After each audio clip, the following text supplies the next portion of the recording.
So my name is Dr. Stephen Scoltetti. I'm a member of the faculty here at the University of Mississippi, where I also serve as director of the Declaration of Independence Center for the Study of American Freedom.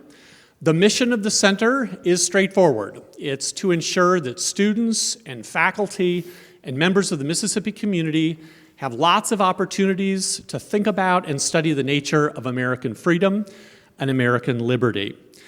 Now, many different thinkers in Western civilization have thought that there's some kind of important correlation between a society's ability to promote ordered liberty on the one hand and its ability to encourage stable family formation on the other.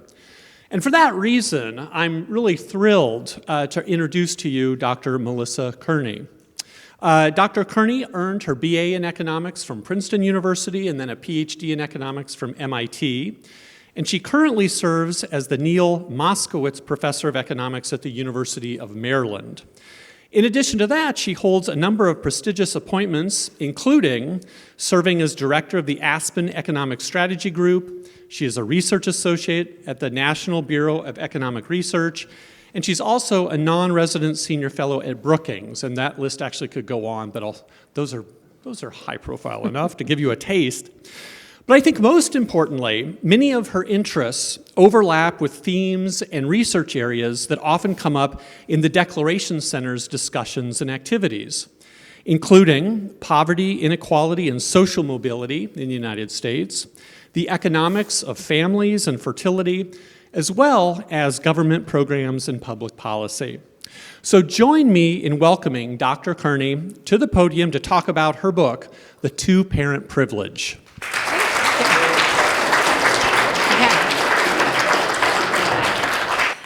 Well, thank you for that introduction, and thanks so much for having me. It's an honor to be here to talk with you all about my recent book, The Two-Parent Privilege. And what I do in this book is call attention to what I think is a profound change in American life in the past 40 years, and that's really the change in family structure and the way kids are being raised in this country. And as the subtitle of the book hints, this really hinges on the decline in marriage, which has had the consequence of a tremendous rise in the share of U.S. kids living outside a two-parent home. And so I come to this topic very much as an economist, but the case I make based on data and lots of social science evidence is that these trends in family structure and what's happened to the U.S. family over the past 4 decades has not been good for kids. And the way these trends have played out have exacerbated income inequality and class gaps in outcomes and undermined social mobility in this country. And so the case I'm making, again, through the lens of economics, not as a moral or value or religious proposition, is that it really is a society to close class gaps, to improve lives of kids, to address income inequality. We really need to make strengthening families a national priority. So that's the case I'm going to try and build for you in the next 45 minutes, and I'm really looking forward to the conversation after I get through some slides. So what I want to do to start is to put this conversation really in the context of what I've been studying for the past 25 years, which is poverty, inequality, and social mobility in America.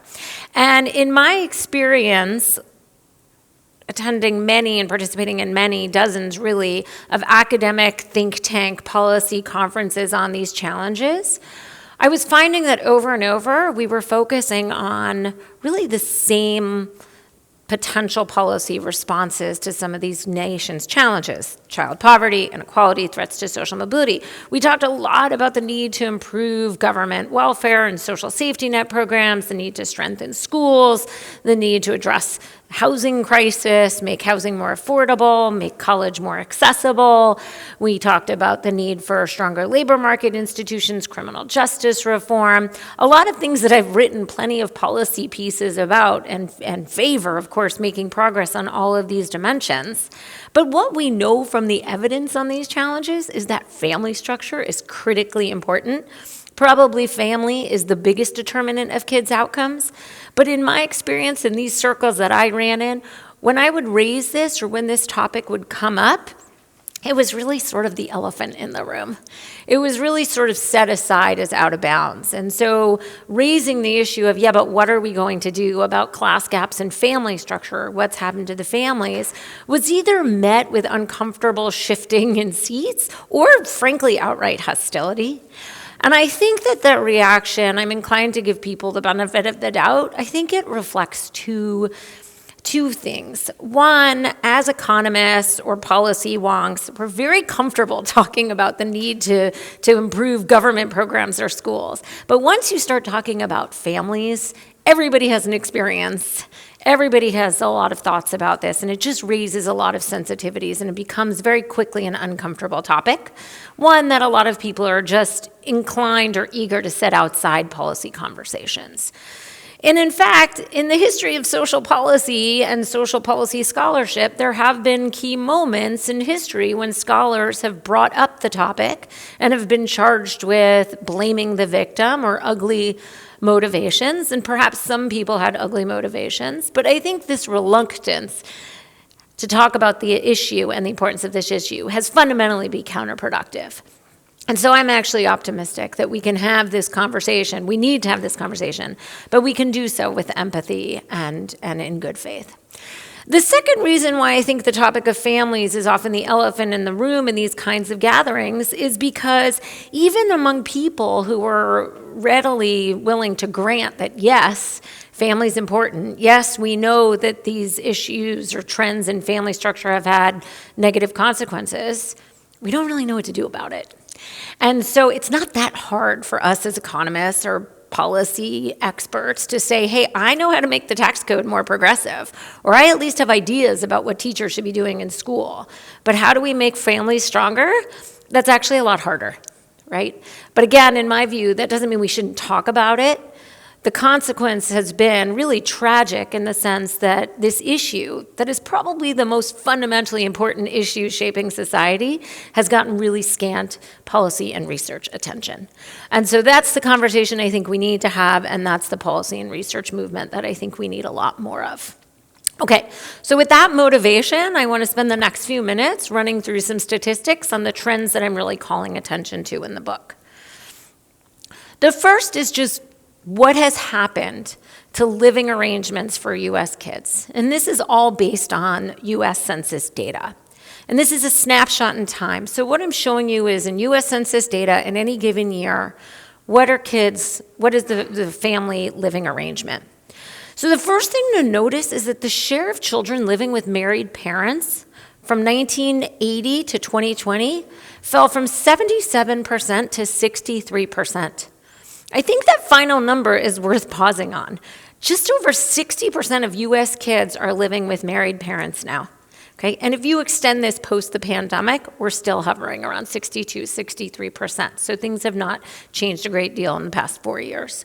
All right, so one response to that might be, what I've often gotten is, well, now we're just more like European and kids are living with unmarried parents. But that's just not true in this country. In fact, in the census data, what we see is that only 8% of kids are living with cohabiting parents. What does that mean? That means one of their biological parents and that parent's partner. And in about 40% of those cases, that partner is not even the child's second parent. So even that 8% overstates the share of kids living with their unmarried parents. Much more common, the second most common living arrangement for children outside a married parent setting is to be living with an unpartnered mother. That means a mom and no spouse or unmarried partner in the household. Okay, so then some people are like, oh, well, that's because now they have family, extended family living with them. 67% of children who lived with an unpartnered mother have no other adult in the household. Okay, these are really low-resourced households on average, which I'll come back to. What's the other 9%? About half of those kids are living with an unpartnered father, and the other half, 4.5%, are living with neither parent. So another way to look at these numbers is 30% of U.S. kids live outside a two-parent home. All right, this is a distinctly American issue. So this map is from Pew Research Survey, and for the 130 countries for which this kind of data is available, The US has the highest rate of children living in a single-parent homes. So again, all that talk we hear about, oh, well, Europeans are just much more progressive and they have high rates of non-marital childbearing, that is true, but parents stay together and kids still live in two-parent homes, unlike in the US, okay? And we'll come back to this, but this is why marriage is such an important part of the story, because in the US, as you just saw, children who aren't living in married parent homes are almost always living outside a two-parent home setting. So by the Pew methodology, 23% of US children are living in a one-parent home. The only other country that's even close to us is the UK. Okay? In terms of just international averages, US kids are 3 times more likely than the average child in the world, in the 130 country sample, to be living in a one-parent home. Right? This is not an exceptionalism we should be proud of, and it's not an exceptionalism that serves our children well. Okay, so then people who still want to be sanguine about this, a response I get is, well, that's because US women are the most highly educated, highest income in the world. Of course, they're more readily able to do this really hard thing of raising kids in their own household as compared to women in other countries. Make no mistake about it, it is not the highly resourced women in the US who are finding themselves in large numbers doing this really hard thing of raising kids in a household by themselves. Okay, so a big theme of my book and the story I'm telling with data is that there is now a college gap in marriage and children's living arrangements in this country. What do I mean by a college gap? What I'm showing you here is the share of kids living in a married parent home based on the mom's level of education. So if we start in 1980, what we see is that 90% of kids whose moms have a 4-year college degree were living in a married parent home, as compared to 84% of moms with a high school degree and 73% of moms with less than a high school degree. Okay, so people were really concerned in the 80s about this high share of single mother homes among the least educated. Those were often teen moms, the very disadvantaged group. And over the 80s, share of married family homes among that very disadvantaged groups continue to fall. I don't think anybody in 1990, and I mean anybody, I mean scholars who study this stuff, would have predicted that what was going to happen over the next 30 years was that the middle group of moms, the high school educated or those with some college, the bulk of moms, that the share of them who were raising their kids in married parent homes would converge downward to the most disadvantaged group. And so now where we are in 2020 is that it's the college educated who are set apart. And this is why I lean into the idea of privilege in the book and in the title, because college educated moms are the most highly resourced, the most highly educated, the most highly income, and they are the ones who are much more likely to be raising their kids with the benefit of a spouse in the home. So the decline in married parent homes among that very advantaged group is only 6 percentage points, even though that group has become much larger as more and more women have gotten a college degree. So this 24 percentage point decrease in married parent families among the middle class, the high school educated, I think has really been underappreciated. But this is yet another reason why the college educated class are pulling away from everyone else in society in so many ways. Okay, if I account for cohabitation and look at the data instead by the share of children living with an unpartnered mother, the qualitative result is the same. You see, kids whose moms have a 4-year college degree are about a third as likely to be living in an unpartnered mother setting as compared to children whose moms do not have a 4-year college degree. Okay, there are also race and ethnic gaps overlaid on top of these education differences. So here what I'm showing you is children's family structure by their mom's reported race and education in the census. Okay, now I'm not showing you the overall levels, so if you just look across the 4 major race and ethnic groups in the census, the highest share of married parent homes are found among children whose moms identify as ethnically Asian. 88% of them are living in married parent homes today. 77% of children whose moms identify as white, 64% of children whose moms identify as Hispanic, and only 38% of children whose moms identify as Black. So very large level differences across the 4 major race and ethnic groups. But then when you look within these race and ethnic groups, You see this college gap exists for white moms, Hispanic moms, and black moms. Asians are an interesting exception, and I'll come back to that. But so if you look at children whose moms identify as white, the share of them living in a married parent home is 88% for those whose moms have a 4-year college degree, as compared to 69 or 60%. Okay, if you look at children whose moms identify as black, the share of them living in a married parent home is twice as high if their mom has a 4-year college degree, albeit still quite low, 60% versus about 30%. The lack of an education gradient among children whose moms identify as Asian is an exception to these patterns, which is noteworthy. And later when I come to the explanations, a lot of this is I'm going to push an economic explanation, but that doesn't hold up for Asians. So despite the fact that less than college-educated Asian men, let's say, have still done relatively poorly in the labor market, rates of marriage have held very high in that ethnic group. All right, I want to show you the comparable rates for 1980, because in 1980, what you see is the emergence of a black-white gap in family structure. Okay, so people wrote about that. Famously, William Julius Wilson, the sociologist, wrote about this black-white gap in family structure in the 1980s that really emerged in the 60s and 70s. But you don't see this really large class gradient.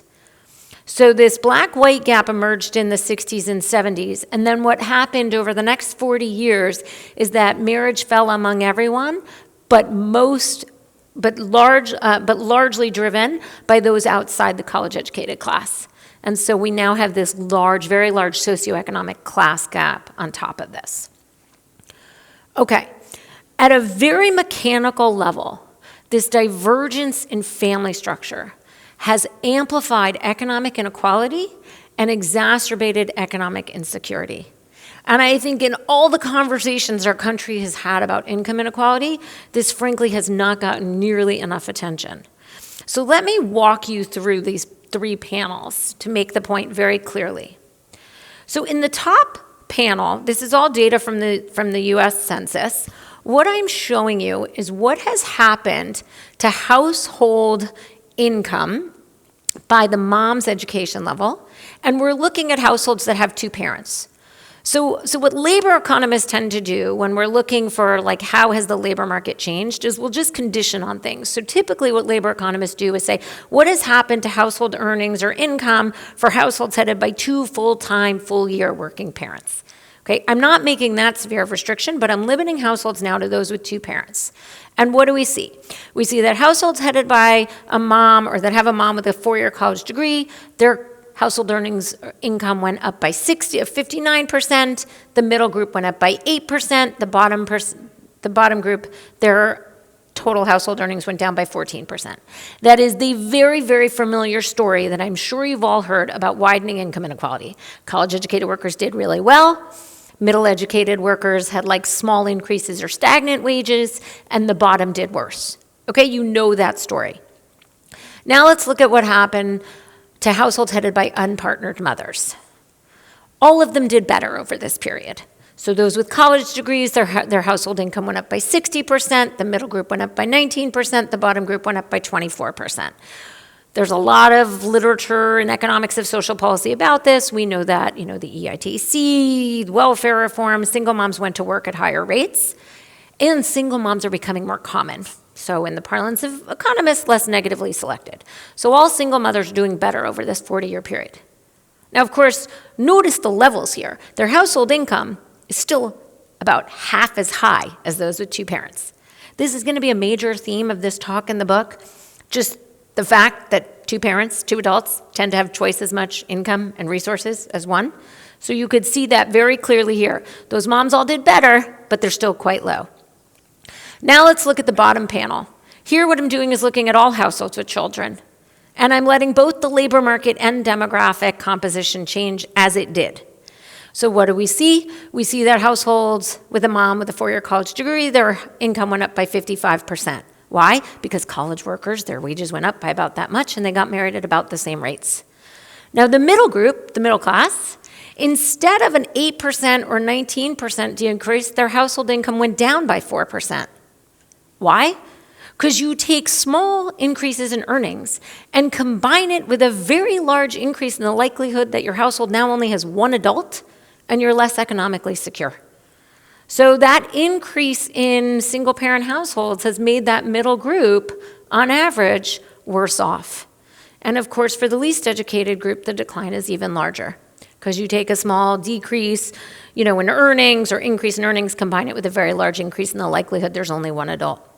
Okay, so this reduction in marriage has very mechanically eroded the economic insecurity of adults and households outside the college-educated class, and it's made household inequality wider than it would have been from just labor market changes alone.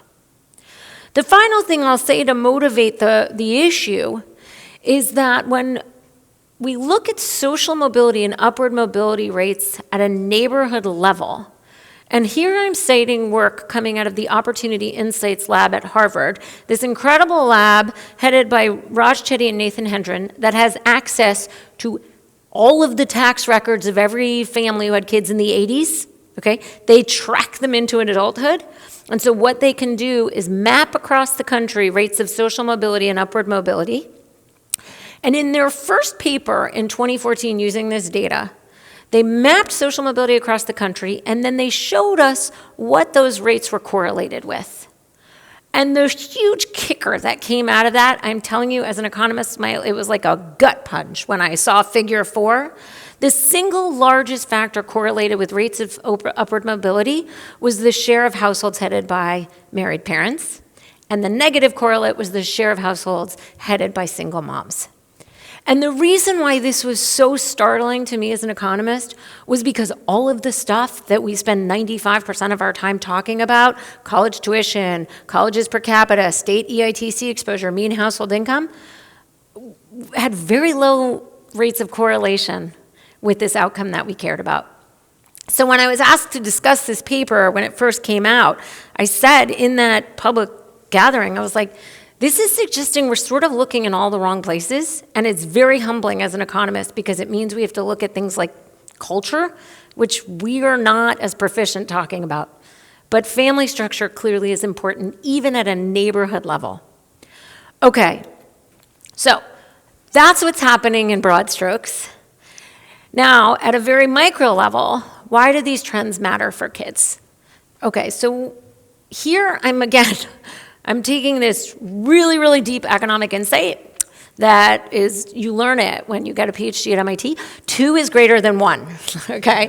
It's like, I know, like when I was writing this book, there was 2 conflicting emotions. One was, oh my gosh, do I really want to be out there saying something so controversial? 2, this is so obvious, it's embarrassing, I'm writing this down. But this is really what it comes down to, okay? The major insight is that 2 parents combined have more resources than 1. But what we do as social scientists is we work really hard to document things like that. Okay, so that is the way I sort of model and think about marriage in this book. It is, not very romantically, a long-term contract between 2 adults to pool their resources and consume and produce together.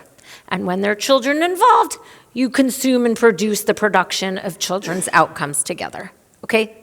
When you think of marriage in that way, this really shouldn't make us that uncomfortable. Of course, the resources of 2 people bring more resources to the very difficult work of running a household and raising children. And it's, as I'm going to outline, and I'll do it very briefly, but it's, again, drawing on mounds of data and evidence, it's not just about income. The resources of 2 people also means more time and more what I'm going to call emotional bandwidth, okay? Now, situation and context are going to matter. Of course, that's not true in every setting, but on average, 2 adults bring more resources to the household. Okay.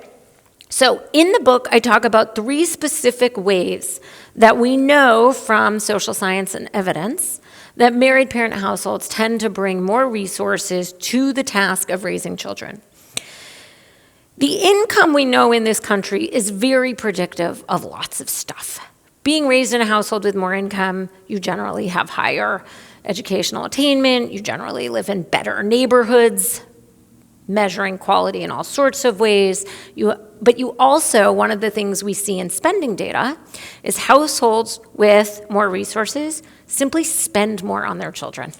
So what I'm showing you here is from a paper that looks at the consumer expenditure survey data, and it plots the share of the amount and then the share of household spending going to things devoted to the children. It doesn't even count housing prices, which is one of the main ways parents invest in their children by buying a house in a good school district, for example. All of this spending is on top of that. So what do we know? We know over time that parents in the upper deciles of the income distribution are spending so much on their kids' extracurricular activities, their education activities, all these investments in their kids, and they're just pulling away. Now, how does this relate to family structure? Well, very few single-parent households make it to the top of the income distribution. So you really can think about this as married, highly educated couples are just, frankly, spending a fortune on their kids in ways that sort of are giving their kids lots of opportunities and experiences that other kids just don't have access to. Okay, the second thing is we know from the American Time Use Survey, which is nationally representative household level data collected by the federal government on how people spend their time, we know that higher educated married mothers and higher educated married fathers spend more time in the primary activity of childcare. Taking care of their kid, reading to their kid, driving their kid around, engaging with their kid as their primary activity. Now, this is just showing you mothers and fathers. If you combine them and look at mothers and fathers in the same household, then these differences are even greater. Okay? So this is another reason why it shouldn't be a controversial statement to say, and nobody is blaming single moms here for not having as much time as two parents do to read to their kid, to drive their kid around, to invest in their kid in ways that development psychologists and educational psychologists suggest are probably going to benefit the children. And there are studies, and I review them in the book. This is hard to get at causality, but it looks like spending time with your kid generally helps the kid out in life. Okay? So this is one of those things. And again, along the lines of some of this is sort of obvious, let me put a fine point on this. I was presenting this data to a group of single moms, and one of them, and I'm like, feeling like an idiot, like they need a professor to comb through government statistics to say you have less time to spend with your kid. And one of the women afterwards says to me, when you showed that, I was thinking about how my daughter, her 9-year-old daughter, says to her mom, I hope you can find a husband so he can mow the lawn while you play with me. And as an economist, I just look at numbers, but those are the stories that are behind these numbers. If you are the only person responsible for paying the bills, for mowing the lawn, for making dinner, you simply just don't have as much time to drive your kids to activity or coach, their team or sit down and help them with their homework. Basically, that's what we see in nationally representative data on time use. And finally, relatedly, lots of evidence from different fields, and they call them different things. We know that higher educated married parents simply have more, what I call, again, emotional bandwidth. So in the development psychology literature, they write a lot about toxic stress. And single mother households have been shown to have higher levels of toxic stress. In the behavioral economics literature, they write about cognitive bandwidth. Do you just have the bandwidth to make these difficult decisions all day long? Okay? And so again, having two parents in the household doesn't just mean two people with the time to spend on kids or the money to spend on kids. It means one of you gets a break and the other person can step in, right? And so, this again is really commonsensical to any of us who have raised kids. There are days at the end of the workday when I'm just frazzled and my kid wants my attention and I simply just don't have the bandwidth. And I turn to my husband, I'm like, you deal with her. That's what we're talking about. Imagine how hard it would be to just not have someone else to say, can you deal with this? And so there's a literature in sociology, there's some that argue that the reason why higher educated parents spend more time with their children is because they are more invested in cultivated parenting or because they understand more that helping your child read will benefit them. My read of the literature and the evidence, and I talk about this in the book, I don't see compelling evidence for differences in preferences or information. What I see compelling evidence for is that it's just easier to do all those things that we want to do as parents or that development psychologists tell us we should do if you have more resources. And so that's my takeaway, is the reason why higher educated married parents do more of these things, like patiently speak to your child the way you're supposed to, is because there's just not as high a level of stress in the household because your resource constraint is liberated a bit. All right, now we have mounds of evidence that all of these benefits translate into better outcomes for children. So the gold standard in social science is to have a randomized control trial where you randomly assign some people to receive a treatment and you randomly assign others not to. Of course, we will never have such a randomized control trial when it comes to family structure. We are never going to randomly assign some kids to have married parents and some others. So the real sticklers will say, you can't tell me it's causal. I think it's something else. And I'm not sure they really take that resistance to its logical conclusion.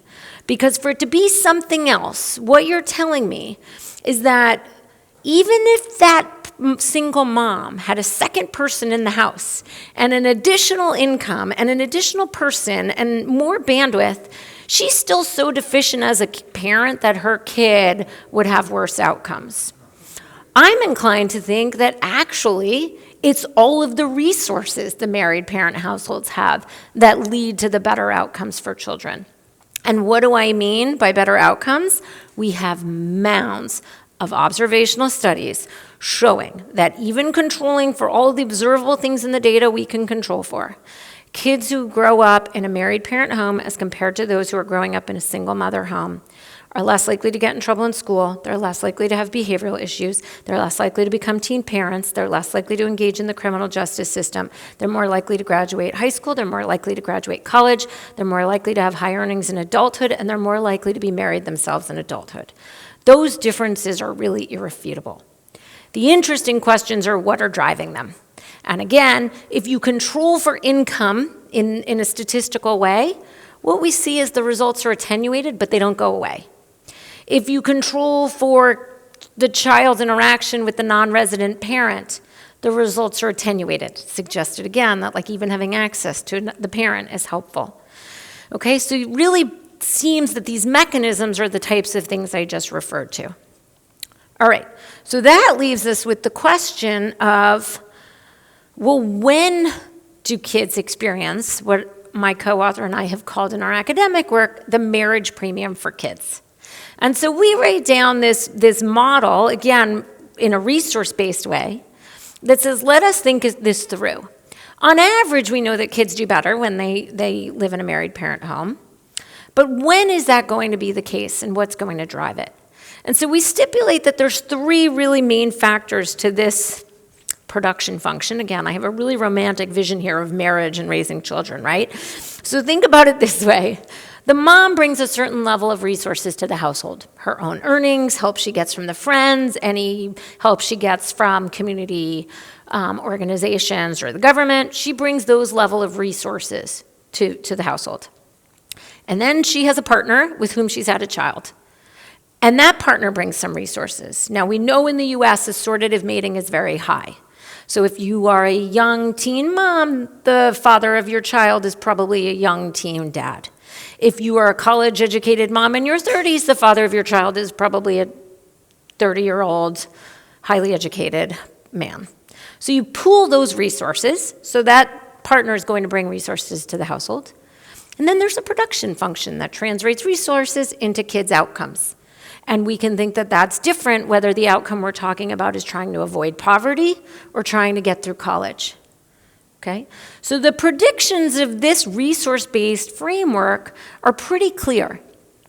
If you take a very low-resourced mom, so a young mom without a high school degree, and her partner is, again, probably someone of a similar demographic profile, even if they're married, it's probably going to be hard for them to keep their child out of poverty or get their child through college. If you take a highly educated, highly earning mom, even if she's not married, she could probably keep her child out of poverty. But it might be hard for her to do the really hard thing of getting her child through a 4-year college degree. Now, in the middle, that's where the premium is likely the greatest. So think about, a 22-year-old mom with maybe some college credits, and she's had a child with a 24-year-old guy with a high school degree. Maybe they're both making $40,000. Whether they pool their resources and form a household together might really actually make a difference between whether the child gets through college or gets through high school. Okay, so we write this down and we take it to data, again, nationally representative data, and the data is very supportive of this model. Okay, in all the ways you would expect from a resource-based framework. I'm just going to show you one outcome. I'm going to show you the percent of children with a college degree by age 25 based on the mom's marital status and her education level. And I haven't done anything fancy in these. In the academic paper, we do fancy econometrics. This is just showing you averages. Okay, so what do you see? For moms with less than a high school degree, whether their child has a 4-year college degree by age 25, 5% if she's unmarried, and 7% of those who are married. Okay? That gap in college completion actually grows across the education distribution. And so you see, if you take, a mom with some college, what do we see in the data? That the share of their children who have a 4-year college degree by age 25 are 14% among the ones who are unmarried and 31% among those who are married. It's not until you have a mom with a college degree who's married that a majority of kids actually get a college degree by age 25. In fact, if you do this decade by decade, this marriage premium for kids in terms of college graduation has actually grown over time. There's a lot that's happening here, and there's a lot of points I want to make about this. One is it's not just about poverty. So we should be doing so much more in this country to keep single moms and their kids out of poverty, but I want more for kids than that. And I want to close college completion gaps, not just do more to prevent child poverty, okay? It's really hard to imagine a government program or even an expanded child tax credit that sends these families an additional $2,000 a year is going to close gaps in college completion. Right? And so this is like, a lot of people are like, let's give up on the dads and expand the safety net. What kind of government check is going to help more of these kids get through 4 years of college? That's an advanced outcome, and we see that it's really hard to achieve for kids who are coming from single-parent households. Again, this is not to say, of course, that many of those kids don't go on to do great things. It just means it's harder and less likely, and that's why we need to care. Okay, what are some additional considerations? Does a couple need to be married? Nope. In theory, if the couple stays together and lives together throughout their kids' childhood and pools their resources and both invest their time and money and emotional bandwidth in their child, there should be no difference.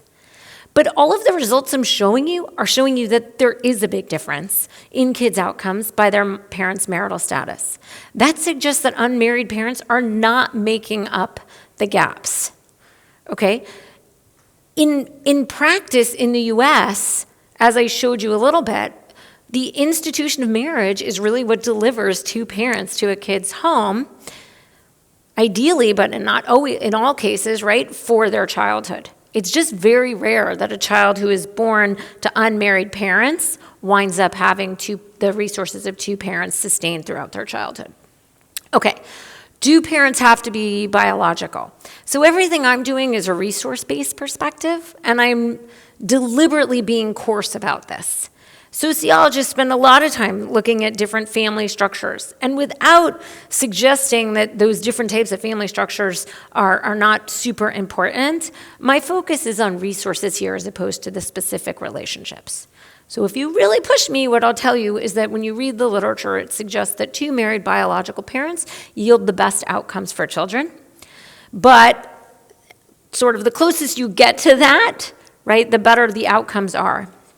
So for instance, remarried moms, their children's outcomes are somewhere between married parents and single parents. I will also tell you, reading the evidence, that step parents and unmarried partners are a very tricky situation and often where some of the most tragic outcomes are. So the relationship perspective is a difficult one and sort of set outside my book, because the real trend that I want to draw attention to is not the changing relationships of parents. What's really happened is just the decline in the share of kids living with two parents. Okay, what about harmful parents? And this is super important. Nothing that I've said and nothing that I write in the book should be misconstrued to suggest that anyone should stay in a violent or harmful relationship for the sake of kids. And if you think back to the contextual model I put up, the marriage premium for kids is going to depend very crucially on what the second parent would bring into the home.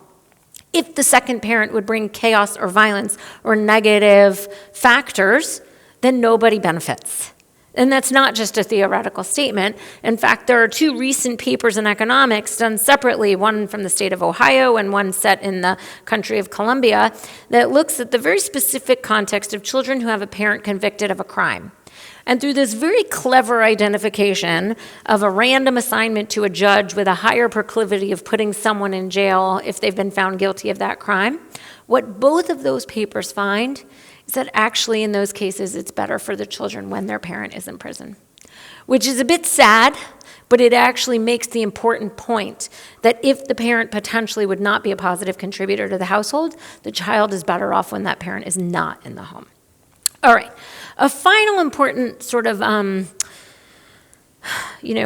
point on all this is that the research shows that the rise in the share of kids living outside a two-parent home, and more to the point, living in a single-mother home, has been particularly disadvantageous to boys.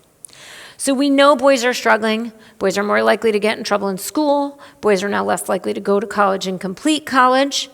And we know that both across groups, the struggle of boys is greater in groups with higher shares of single-mother households. And over time, as single-mother households have become more common, so has boys' relative disadvantage.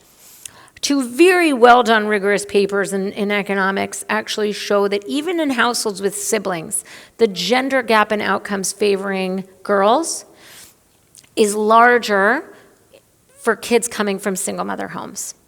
And this paper by Marion Bertrand and Jessica Pan goes even further and looks again at nationally representative data to explain what's driving that. And here's the really interesting finding. Yes, it's true they show that boys growing up with single moms are less likely to get nurturing parenting. They're more likely to get harsh parenting by the mom's own reports. And they have less time from their mother as compared to boys growing up in married parent homes. But the real big difference in outcomes is coming from the fact that boys are particularly sensitive to these parental inputs. What does that mean in plain English? If I ignore my daughter or if I speak harshly to my daughter, she might be at some elevated risk of going to school and get in trouble, but not that much.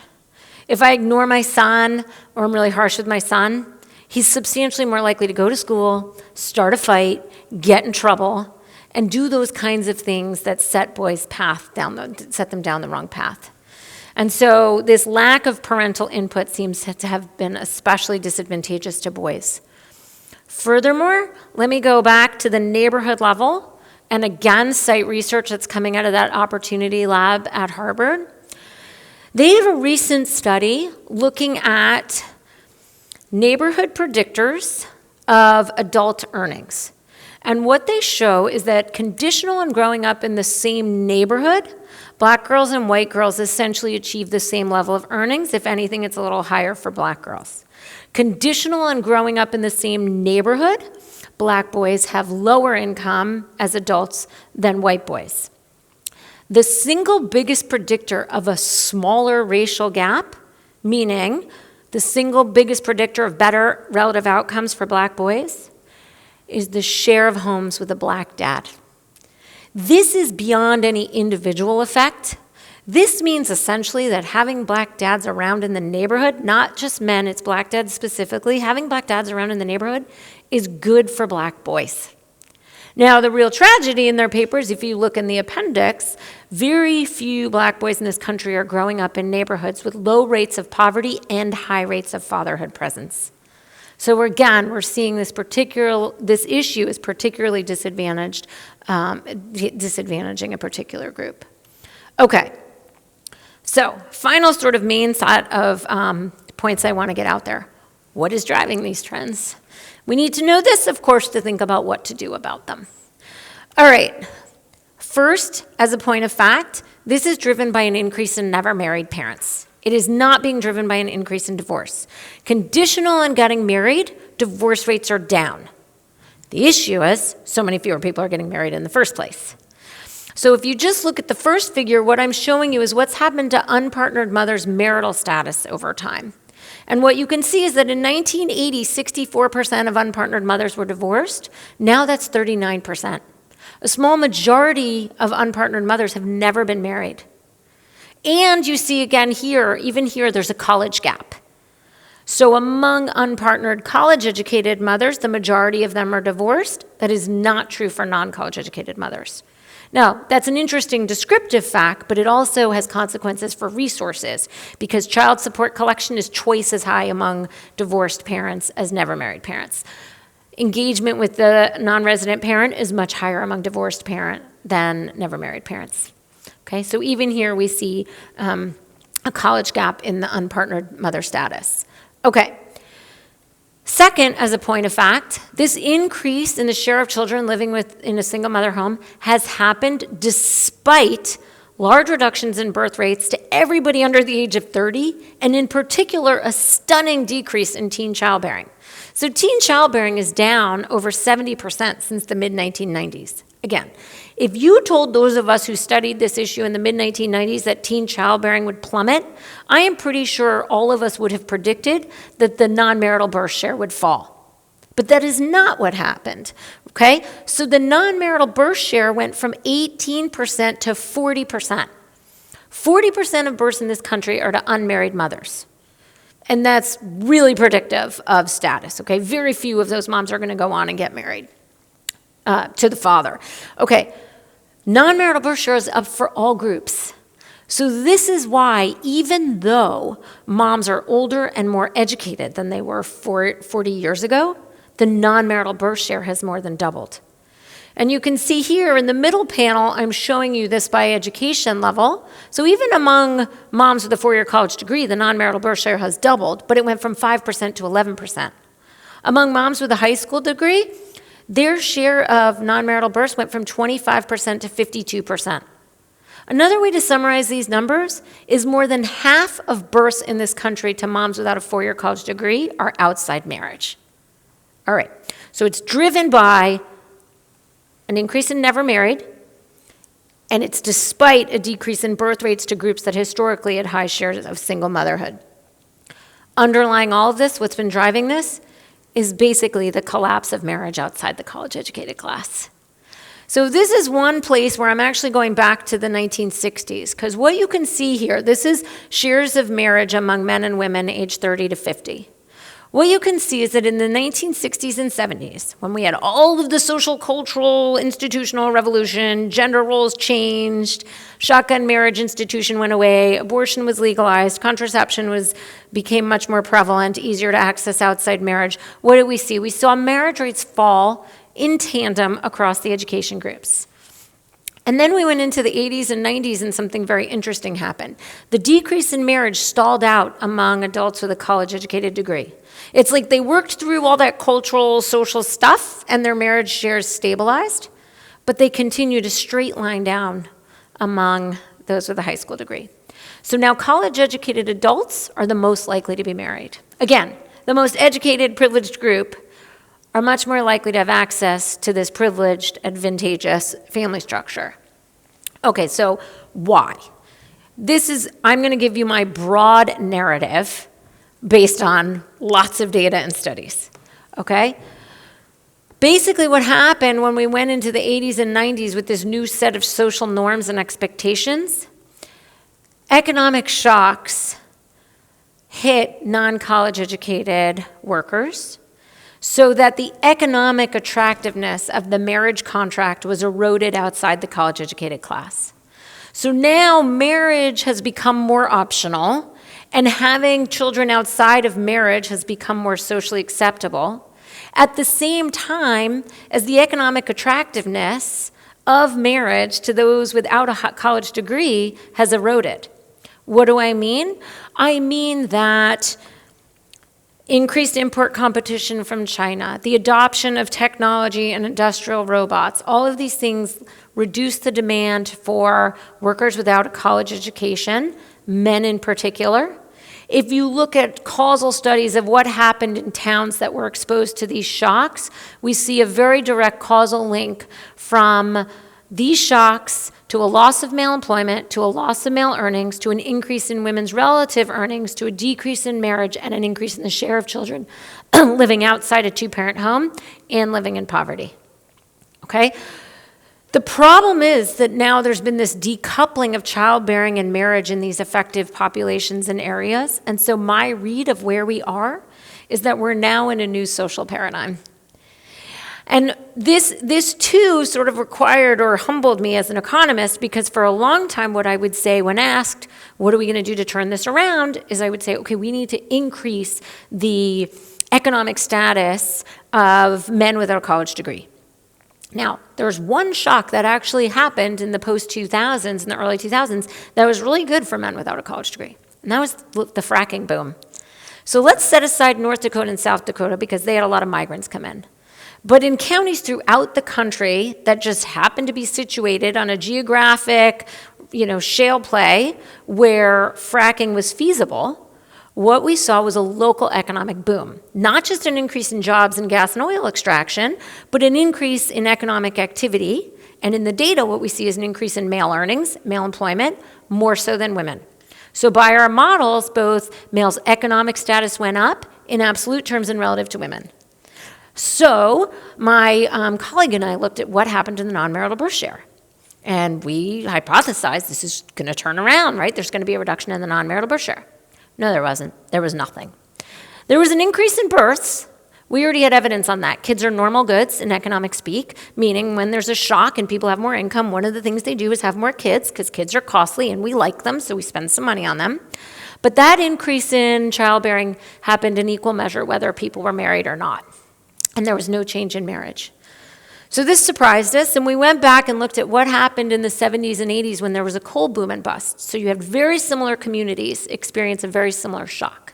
And what did we see then? We saw then in coal-producing counties in Appalachia, when the price of coal went up, men's earnings went up, men's employment went up, marriage went up, and the non-marital birth share fell.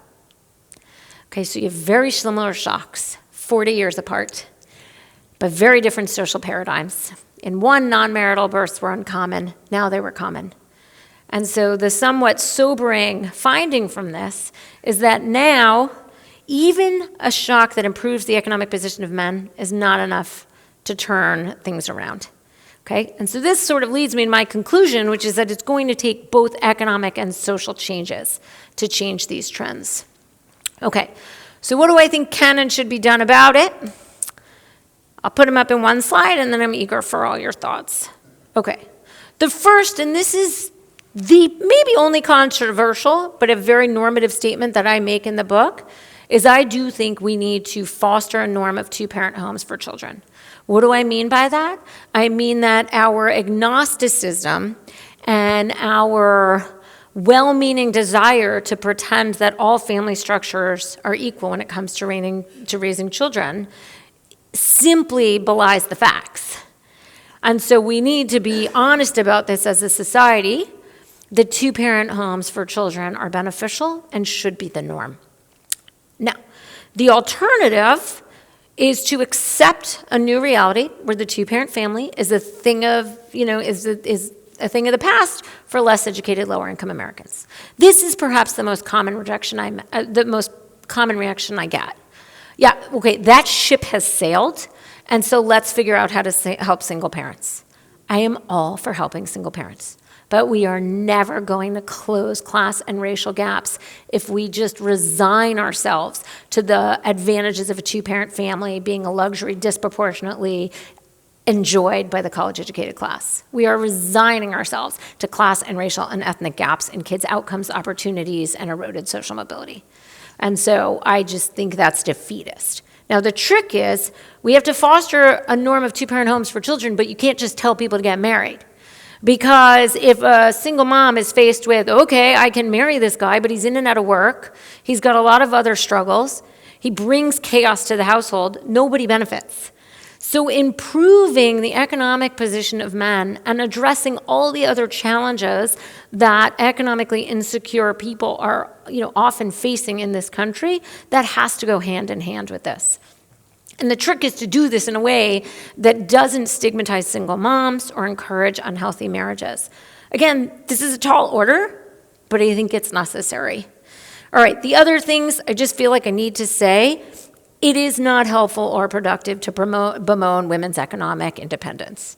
So this is another common reaction. See, that damn feminism, now women think they can do it by themselves, and that led to all these problems. Remember, I already showed you that the women who benefited the most from feminism, those who are getting college degrees and achieving high earnings, they are not the ones who have moved away from marriage and doing this really hard job by themselves. This is not a feminist success story. It's the most economically vulnerable women in our society who are finding themselves doing this really hard thing alone. And we can't run unsuccessful government marriage programs, but that doesn't mean we should give up on programs. Okay, there's a lot of innovative programs happening around the country. There's fatherhood academies, there's relationship education programs. Vulnerable families and couples are making themselves, taking advantage of these programs, but they operate on shoestring budgets because there's no real federal or philanthropic support for these types of programs that invest in families. And so that's what I think we need to be doing. Okay, I'll stop there. Thank you. Great. Melissa, thank you so much. My question is, so far everything that you've talked about has correlated college-educated mothers and fathers with high rates of marriage, stable marriages, and benefits for children. So I could see some policy wonk guy coming along just saying, well, let's just mandate college education for every citizen in the United States and subsidize it through the government, and therefore we'll fix the problem. What would be your response to that? I actually think increasing rates of, I'm going to say skill attainment, actually would go pretty far, right? You can't just give people a diploma. But a lot of the challenges are, we know, in the labor market and unemployment rates are higher, rates of all sorts of challenges are higher. If you think about Case and Deaton's work on deaths of despair, non-college educated adults in this country are suffering in all sorts of dimensions. If there's a way to improve their skills and their economic position, their economic security, these are the kinds of things they do go hand in hand. It is easier to form relationships and maintain stable relationships if your life is less economically and socially precarious. And so I am all for those kinds of investments. I'll take another 2 sentences to say what kind of investments do I have in mind in particular. I am super bullish on community colleges.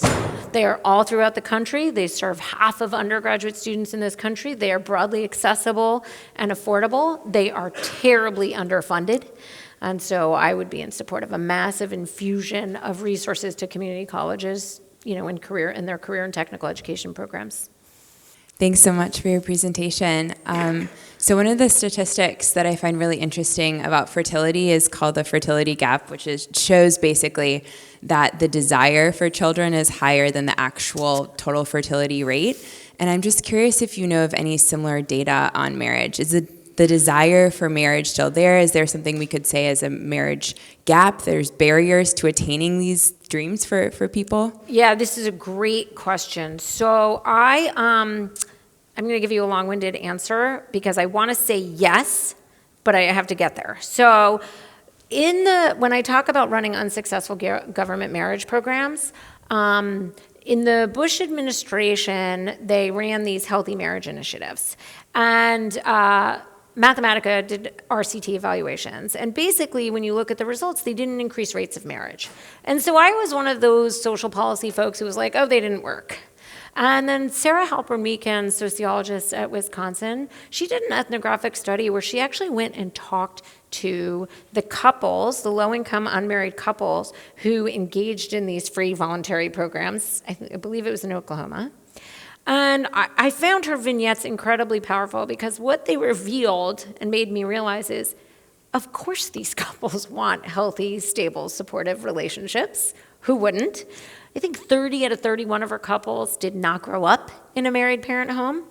And you read a lot, and you see this in the qualitative studies that followed the Mathematica studies too, is these couples want a healthy marriage. And we know from the Fragile Families Survey that these unmarried parents at the time of their child births have very high hopes for their own relationship and for staying together, but then they don't realize them.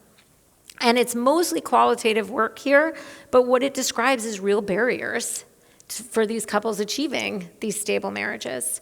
There are folks at the University of Denver run a lot of these relationship education classes. So I don't have a nationally representative survey, but when you look at a lot of the surveys that have been done of unmarried couples,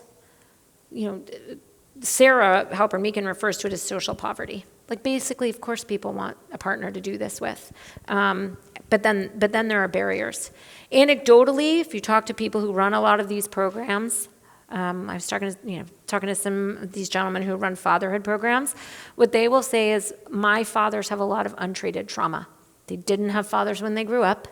They have a lot of mental health challenges. They have a lot of anxiety. They want to be partners and nurturing dads. And there's a lot of barriers to doing so.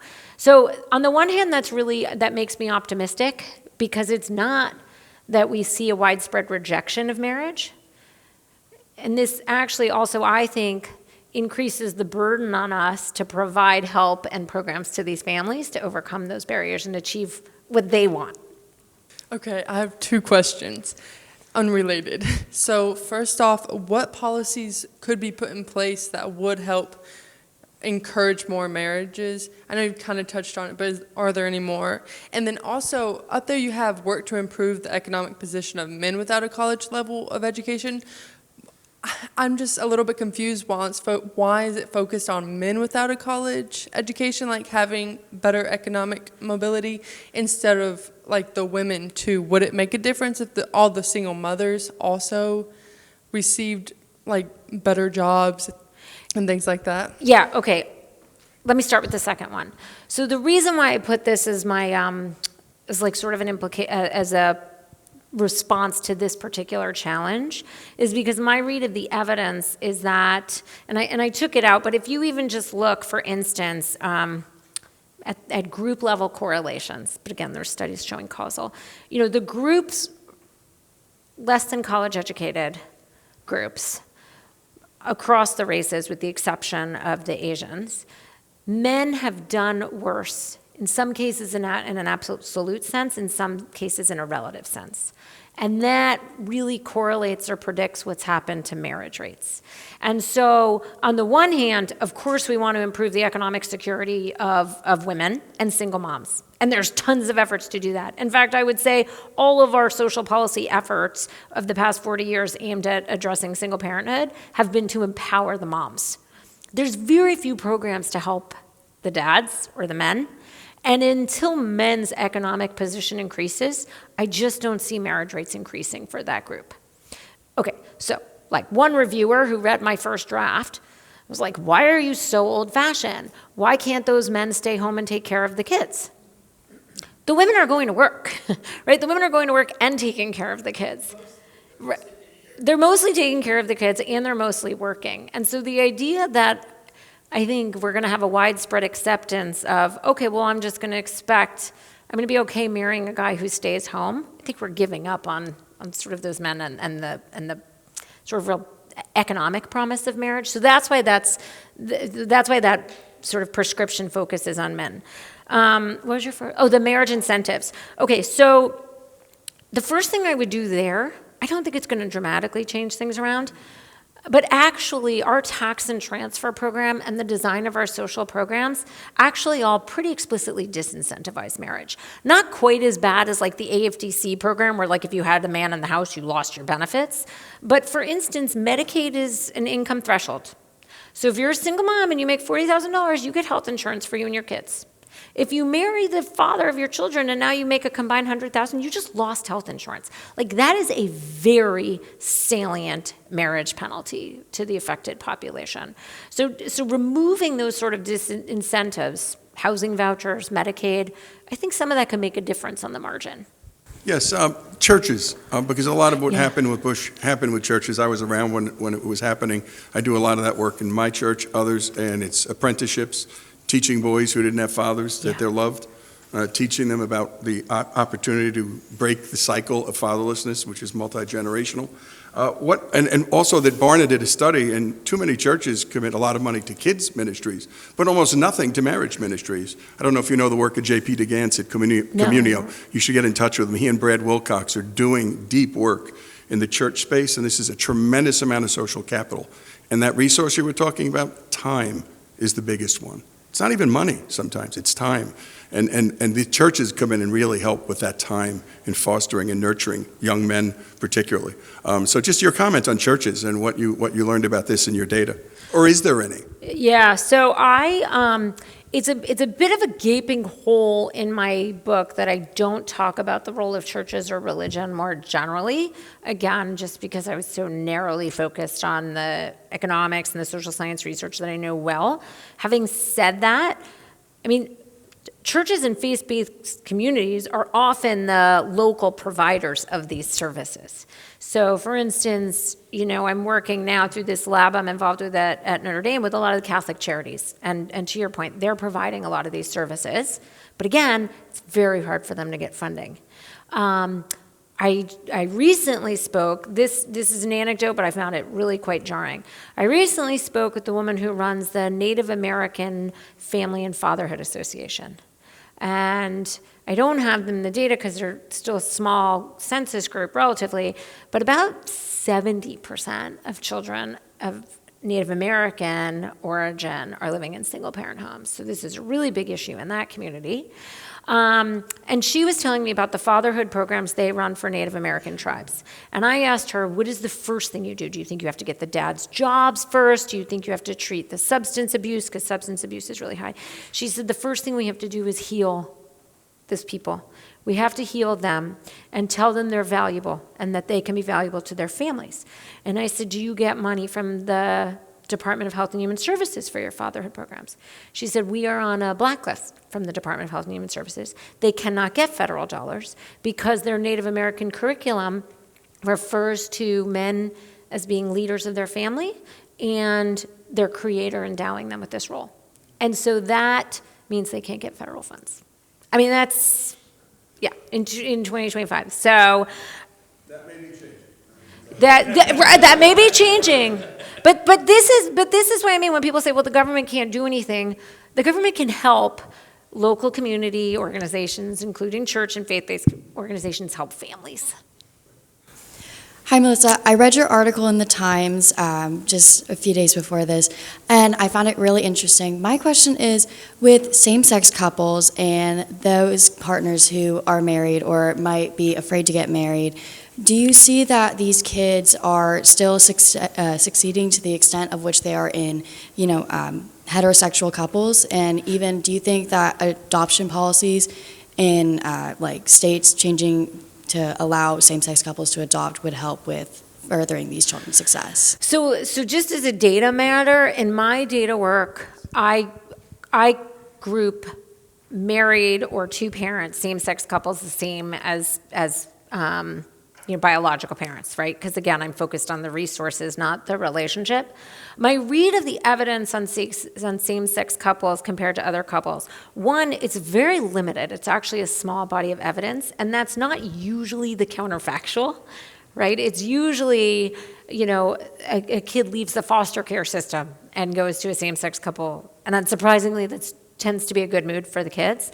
So my read of the evidence, and this is actually the American Sociological Association put an amicus brief in the Supreme Court on this, is that there's no evidence suggesting that kids with married same-sex couples do differently than kids with married biological couples. But again, I caveat that as saying I'm not an expert in this, and it's just a smaller body of evidence. Melissa, thank you for your talk. I've enjoyed listening to you on podcast. Some self-identification. I'm liberal, and I love the Declaration Center. My conservative friends here do a good job of broadening my perspectives on the world. I understand your argument is that we need to focus on the cultural norms of marriage, addressing the erosion of that, and then also so that there's economic incentives and economic utilities just from the resources in the families. I was really interested in your global map and looking at the marriage rates. And what I hear from my conservative friends is that government programs have replaced the economic necessity of fathers and an erosion of the institution of the church as this conservative, values-based structure within families. But when I look to our European countries with higher support systems and less church participation, I don't see this erosion in marriage. So I'm curious about how you align those discrepancies if you think about perhaps those causative elements in the change. Yeah. So one way I could have written this book, which I don't, is be like, here are all the ways that what liberals say is right, and here's all the ways what conservatives say is right, and here's what the liberals are wrong about and conservatives are wrong about. I'm less explicit about it, but there's enough in the book to piss off everybody, okay? So on this point that government programs have sort of replaced dads, what I tried to avoid doing is relitigating the debate of how the introduction of welfare programs in the 60s sort of set us down this path. That may or may not be true to some extent. Now, my read of the literature, including some papers I've contributed, is basically the link between more generous government benefits and family formation is real in the directions you'd expect. If welfare benefits are more generous, we get more single-parent homes. But it's small. More to the point, we had massive welfare reform in 1996 that was very explicit that it was aiming to reduce the non-marital birth share. It is totally plausible that if we didn't have welfare reform in 1996, the rates of single motherhood would be even higher. Okay, but what I do say explicitly in the book is that generous welfare is not the reason why we have 30% of kids living outside two-parent homes. So if you just look at single mother homes, for example, 88% of their household income comes from mother's earnings. There's very, very little cash benefits available to single moms in this country today. Now they do get Medicaid, and I think Medicaid could be redesigned to make that sort of trade-off less stark. But you were entirely right that if we look at other countries which have much more generous social welfare programs from cradle to grave, they do not have the high share of kids living outside marriage the way we do. This also comes up, by the way, in the fertility debate, right? People are like, well, people aren't having kids in America because childcare is too expensive. Guess what? They're having even fewer kids in Scandinavia where they get free childcare, right? And so the government support story just matters a little bit at the margin, but it just doesn't explain trends. Does that answer it? The role of churches,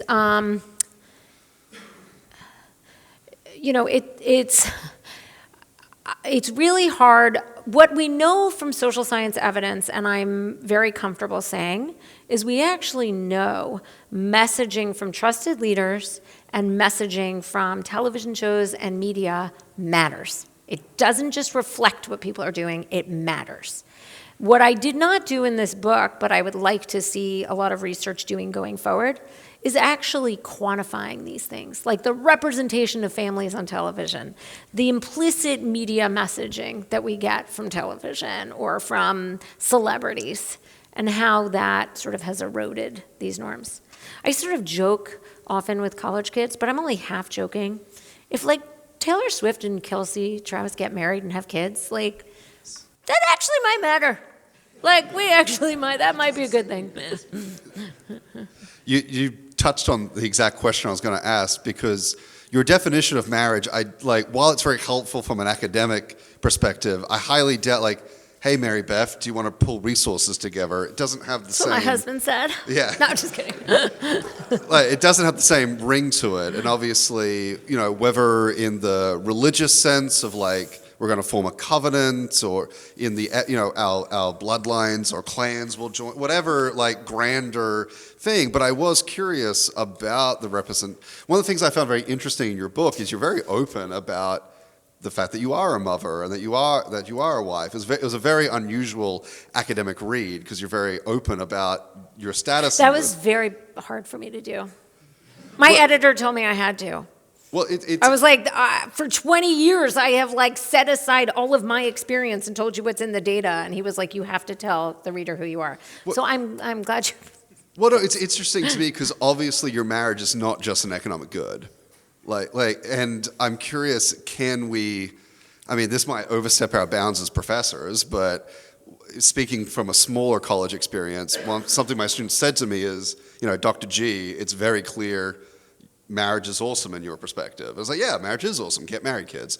Yeah. But obviously that might, might overstep our bounds as professors. But I'm curious, you touched on the media thing, and one of the things I mentioned at lunch that triggers my wife is like how many unhappy mothers she sees in every single television show, movie. Like she can't remember the last time she saw a TV character who was happy being a mother. So I'm curious on the university level, the church level, like how can we sell marriage better, and maybe at the national pop culture. I totally agree if Travis Kelce and Taylor Swift get absolutely, that there's going to be a boom probably. Okay, so first about like the non-economic benefits of marriage.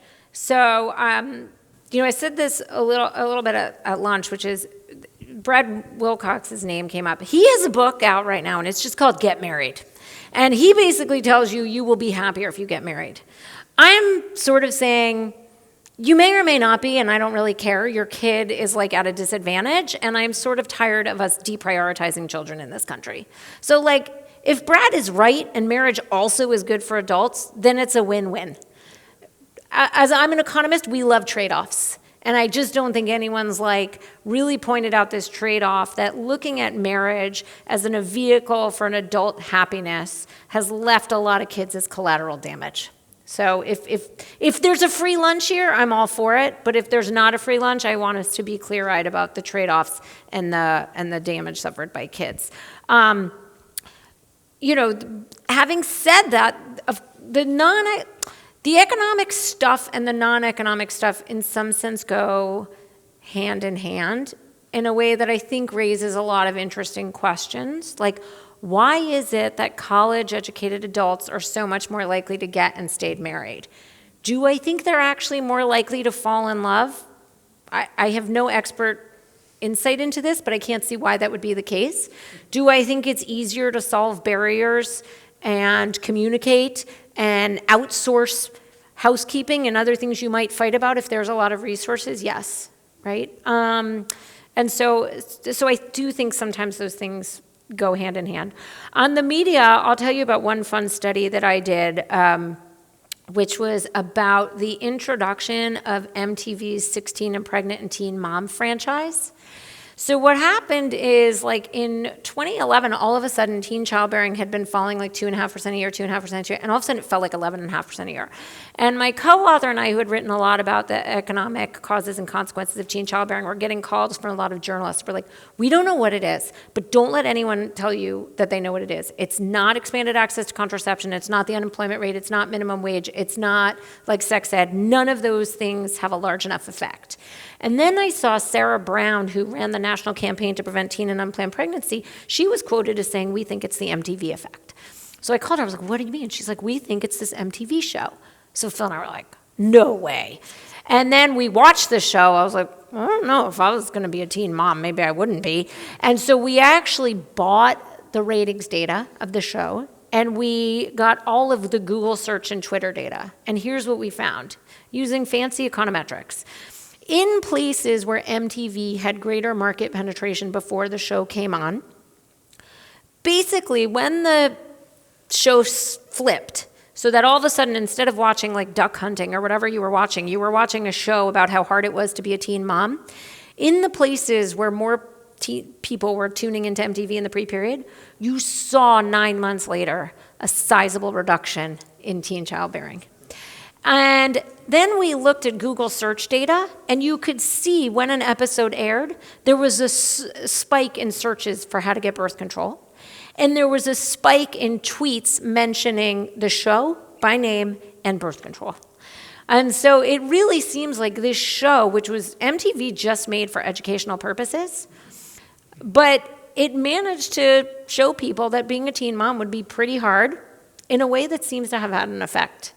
And so that falls into this line of literature that people talk about as edutainment, where it's, you're getting educated about something through an entertainment medium in a way. Like I just cited my own study. There's other studies showing this. Like when telenovelas were rolled out in communities in Brazil in a staggered way, places that got access to this, they started having smaller families, fewer children, and higher divorce rates, mimicking what they saw in these telenovelas. So there's really very convincing evidence that these portrayals matter.